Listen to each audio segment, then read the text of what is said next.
Welcome to the Offspring of a Single Mom, a podcast where I open the chapters of my life honestly, softly, and from the strength I learned from the woman who raised me. I can't believe it's my third episode. Yay! Okay, so I took some notes. My friend, my very good friend who likes to watch my podcast from the beginning to the end, she actually gave me some reviews. She told me about my settings. She told me to check out some videos, adjust your settings, do it like this, do it like that. I hope you're watching, girl. Shout out to Buki. I love you.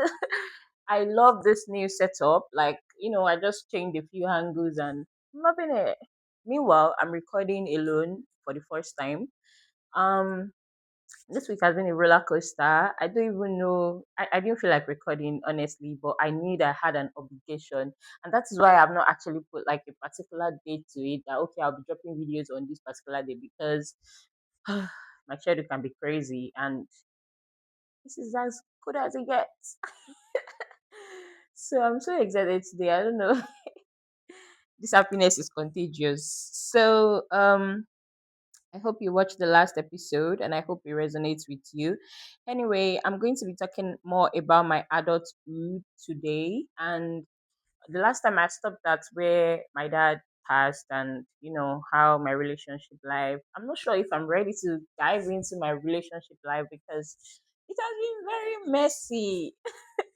And, I feel like a lot of times I project the love my father failed to give me when I was young onto the men that I meet. And I love too hard. I expect too much and get less. It's been crazy. I'm not sure I'm ready to dive into that. But let me tell you about how I navigated life after uni. So I'm back from school in 2017 December. So I came back 2017 December from uni. I schooled in Ghana, in case you don't know. So I came back in 2017 and I didn't really know what to do in my life. After going to see my dad in January, I went back to Ibadan from Lagos. And sometimes I feel like that was my biggest mistake. I shouldn't have gone back to Ibadan. But a lot of times I'm like, you see this God, eh? God has a reason. God knows what he's doing. He knows how to just orchestrate things to work in your favor. I believe so. So I went back to Ibadan. I did all sort of jobs. I was still living with my mom in a face me, I face you. Meanwhile, so I'm like, oh my God, I just left uni. I can't believe I'm back to this shitty house. Like, I don't deserve this. This is not me. Like, it was just a lot. And then I was thinking, I was like, well, what am I going to do? Okay, so I spoke with my ex boyfriend then, and he told me to, go to a French school. Like, at least you keep yourself busy till NYSC comes. Hmm. And that was where my journey started. I enrolled at Alliance Francaise Ibadan and I started attending that school. And I met a lot of great people that we are still friends to today. And I started my cleaning business while I was in that school. I remember printing a flyer and taking it to class and telling everybody that, guys, I'm starting a cleaning company rather. Like this. I was so excited. I can never forget my teacher then, Mademoiselle Rose. No, Madame Rose. She was married. Madame Rose, Monsieur Jean. They were so beautiful. Like Madame Muti. Oh, I love you. They were so beautiful and accommodating. They were good people. They were encouraging. Like they saw the fire in me. They saw what I did not even see myself. I remember my classmates, Ellen, Engineer Deyemo, I forgot seeing the name of the rest. Like Taiwo. Taiwo was my very good friend. Oh, I wonder where she is now. We didn't really keep in touch. I miss you guys so much. We had so much fun at Alliance. And before then, well, while I was in Alliance, I was doing all sort of things. I was selling food from home. I was doing pepper soup. I was selling stewed snail. I was just juggling a lot of things. I was doing distributor for Ankara. Like somebody was selling Ankara. One of my family friend there in the restaurant, yeah, she was selling Ankara, and I was like, I'll sell these Ankaras for you. How much am I gonna get? That time you get 500 naira on every 6 yard that you sell. And I'm like, I'm up for it. Like, let's see. I started contacting all the people I knew when I was in Ghana that are probably Nigerians that would love the fabric. And I saw, funny enough, I remember Chinedu even buying from me. He bought about 20 something yards because he wanted to use it for his wedding. As at then, I was so, in fact, I was super excited, over the moon. Like I sold and then I got my 500. I remember selling to one man to then that I met, and I remember the man saying that he does not usually wear native, but he's going to support me, and he sent 35,000 naira to me. I can never forget. Don't want to mention his name. The public figure. So I remember doing all sort of things before finding exactly what I want to do. In the course of finding myself, I did a lot. Like I did a lot, selling this, selling that. As long as it's legit and I don't have to sell my body for money, I'm definitely gonna do it. So I remember starting my cleaning company. It was like a joke, guys. I'm starting a cleaning company. My first customer was my director in Alliance Francaise.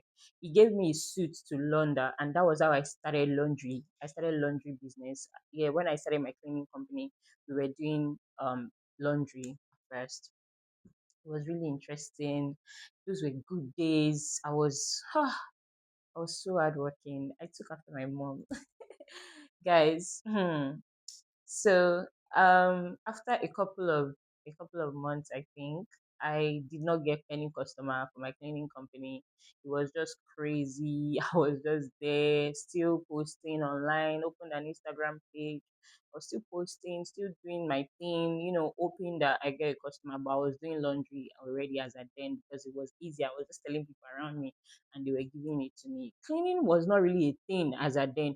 There were already people doing it because I remember I was following one lady in Lagos, El Nino Cleaning. I was always looking at her page as at then. Very few people were into the cleaning industry as at then, unlike now that is now everywhere. Yeah. So I remember like going through the ladies page, always, following some people like Smile Express Factory. Those were the Niger Brand Chick of then. Before Niger Brand Chick to now came, I think I found Niger Brand Chick around 2019 or so. And then I started following her as well. And I remember there was a lady, Bees with Eyes. She was just starting. She lives in Germany, and she was just starting a consulting company as at then. And she wanted to do free consultation for business owners. She DM'd me because she saw one of my comments on Niger Branch's page. So she DM'd me and she told me, "Oh, do this, do that. Why don't you do this, do that?" And then she called me on video call. Like she was like, "Is it fine if I call you?" I'm like, "Yeah." I remember I was in my mom's house, and there was no light when she called me. I was even about to take a shower. I turned on my flashlight. I was like, yeah, I was I turned on my flashlight and I was using one hand to like make the other video, like just to, for her to see me and I could see her like, listen to what she was saying. And she gave me the idea of complimentary cleaning. I never thought about it. And she was like, "Have you tried to do complimentary cleaning? Why don't you clean for people for free? I noticed that on your page you don't have real life videos, do this, do that." And that was how I started planning how to do a complimentary cleaning. I needed staff, and where I was staying then, remember, is a face me, I face you. There were guys in the house. There were guys in the house that were friends. I'm like, "You guys, what do you think? I have this complimentary cleaning idea. I want to take you guys with me. Are you down?" I think we were paying as a 1,500 then. I think 1,000 or 1,500. Then I took all of them as a 2019 to a complimentary cleaning. I made so many videos. Okay, but this was how I got the complimentary cleaning this thing though. I actually sent a message to Smile Express Factory that I would like to give it like two people a complimentary cleaning, and the DM was flooded. And she was like, "I'm going to post it on my page, but look through the comment section. You can pick whoever you like." I'm like, "Okay." So she posted it on her page. I looked through her comment section, and I picked like a couple of people. Meanwhile, a lot of people DM'd me. I'm like, so all these people that DM'd me, they need cleaning service. And I've been in this city since, and nobody even ever reached out to me. Nobody found my page. That's the power of social media. So that was how I started getting inquiries. A lot of people DM'd me. So even when I tell them that, "Oh, sorry, we've already gotten somebody, like we picked the winners already," they'll be like, "Okay, but how much will you clean my space? How much will you clean my space?" So eventually I picked two people and we did complimentary cleaning for them. There was this family then, they were just came back from UK, they had a baby, and the house was so dusty. It was around 4 bedroom duplex. I even went to rent a vacuum somewhere in Okeado. Damn, guys, that was how I got my first real life pictures and I started posting them. I also got a client. The first client I got officially for my company was a $20,000 job, a 20,000 naira, a 20,000 naira cleaning, and the person was like from a church member because I used to go to different churches then to drop flyers. I'll go to different church on Sundays. I'll drop flyers. I'll talk to the people like in the media space, like in the church. I'll talk to them. I'll drop my flyers all around, just to get customer. And somebody found my flyer, and I think it was even a referral. Someone I knew from the church told somebody, and then they called me, and then that's how I got my first job. And the rest is history. Anyway, the cleaning company has shaped me. It has helped me. I learned how to grow. I learned a whole lot running that company. I still run the company like today, but like it has grown from where I knew it. And believe me when I tell you that this business changed my life. I never actually thought about learning any crafts because I wanted to be in the 9 to 5 space. That was my dream. I wanted to be a human resource professional in a multinational company. I saw myself as a global HR. Like that was my future goal. I wanted to do all of that, but Nigeria happened. I came back from school, applied to a lot of jobs. Meanwhile, while I was running my cleaning company, was not making a lot of money then. I did NYSC. I was posted to Edo, but I redeployed back to Ibadan because I'd already started my business then. I served in 2019/2020, batch A, and I met quite a number of people. NYC also helped me. I got customers along the line. Then I had a boyfriend. Then it was crazy. I've come a long way. I can't even believe it. My business is going to be 8 years this year. Can you imagine that? And I was able to rent my mom a good space. I've been able to rent myself a good space. I've done a lot of things just from making this one decision of starting this business. Glory be to God. It can only be God, for real. It is not by my power. I'm so grateful for how far I've come. I'm so grateful for where I'm going. And this is why I keep saying that you are the writer and the author of your story. You choose what you want your story or your life to be like. Being raised by a single mom is not the end of the world. It is how you maneuver that situation and turn it into, something great that actually matters. Yeah. And a lot of people are still going to come back to this video. I'm recording this video February 20 February 2026, February 20, is it 22nd or so? 22nd, 2026. And I know that in the next 2 to 3 years, I'm going to be a global speaker. I'm going to be a whole lot of things that I dream for myself. And people are still going to come back to this video and say, oh, yeah, I watched that podcast.